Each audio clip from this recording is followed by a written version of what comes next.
अभी आप सुन रहे हैं नैना म्यूजिक दरभंगा की शानदार प्रस्तुति।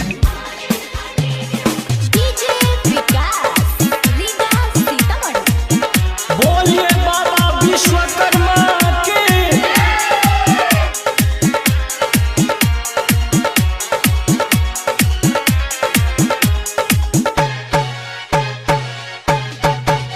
पवन सरवा छेद के लही रे बाबा के कमंडल में। पवन सरवा छेद के लही रे बाबा के कमंडल में।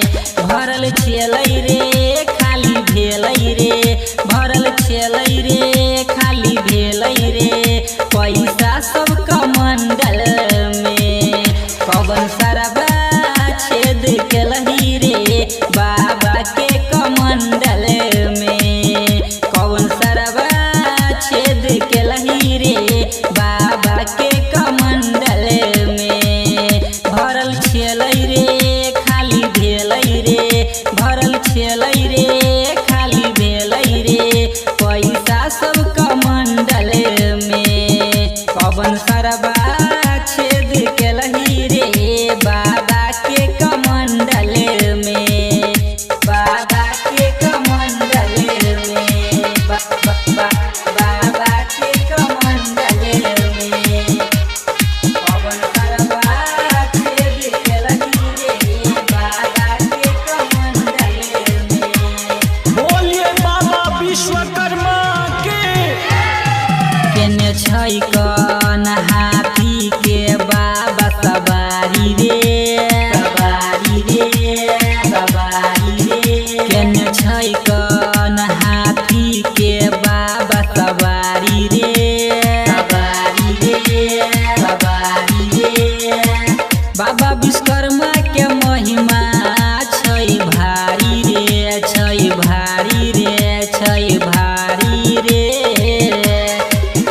केने छै कन हाथी के बाबा सवारी रे, सवारी रे, सवारी रे। केने छै कन हाथी के बाबा सवारी रे, सवारी रे, सवारी रे। बाबा विश्वकर्मा के महिमा छै भारी रे, छै भारी रे। बहुते रुपैया छलै बाबा के कमंडल में। कौन सरवा छेद के लही रे बाबा के कमंडल में। कौन सरवा छेद के लही रे बाबा के कमंडल में। बाबा के कमंडल में, बाबा के कमंडल में। बोलिए बाबा विश्वकर्मा के।